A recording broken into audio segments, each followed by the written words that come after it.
All right, welcome to the Flash Trick this week. Anya and I have been talking for a while about how we can cover this topic, and because it's a big topic and it's something that takes many different sessions and there's many different approaches to it, but it's something that we get asked a lot about. So today we're going to talk about one of the foundation methods that we use for big overs. Now I want to say the first thing is if your dog is under the age of 18 months old, get x-rays first to make sure their growth plates are closed before you start any of this jump training. It's really important that your dog is fully mature and adult before you do any unnatural leaping.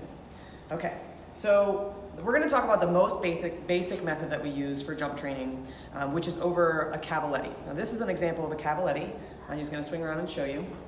It's basically an agility jump. Now we made these 8 years ago when one of our dogs had an FCE and we needed to do some collection work with her, and there's 3 different heights for this. It just rotates, but we're going to use the high height because we are working on overs, and this is an appropriate over height for leap. The difference between this and agility jump is this bar does not break away. So if the dog hits their paws on this, it doesn't knock off, and it doesn't feel good on their toes, and so they're going to want to lift up their back feet.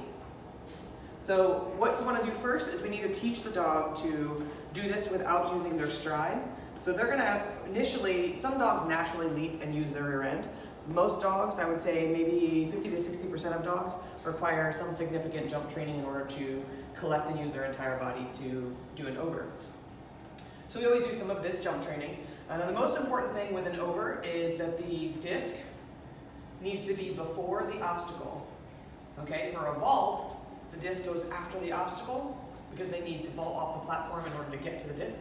But for an over, the disc should be before the obstacle. So I'm going to set the disc before the obstacle here. And I'm going to move him up a little bit closer. Come here, sit. What we're going to do here is we're going to force him to use his rear end when he goes over this obstacle.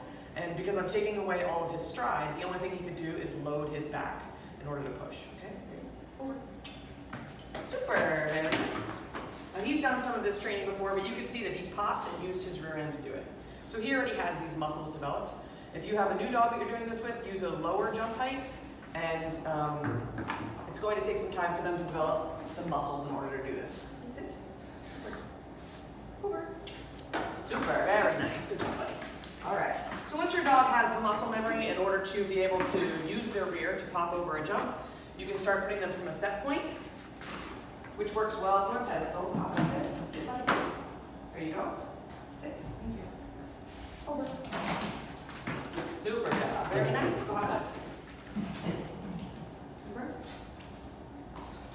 Over. Super job. Very nice. All right. So using an obstacle there helps the dog stay. It also gives them a set distance so you can work from every time. If you have 2 different obstacles, you can work them on either side or at different distances so the dog learns to adjust their stride to collect for the over. And make sure that you're doing this as a take for quite a while. What you're trying to do is teach the dog how to collect his body, and if your disc placement is changing, it's not teaching the dog consistency there. So you can add your floater throw in, practice that on the side. You want to use a floater for your over tosses, so you want to pose vertical and then low high, just for the floater, like that.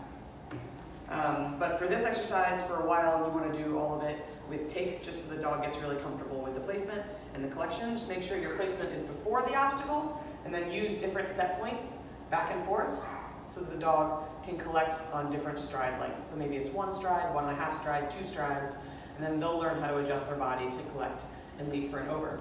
Now this obstacle essentially represents the human's body. So once you get really comfortable with that, you can stand on the other side of the obstacle, and when you present the disc and throw it, the dog will go over the jump or your leg or your body in order to do the big over. All right, well that's the very first step of big overs.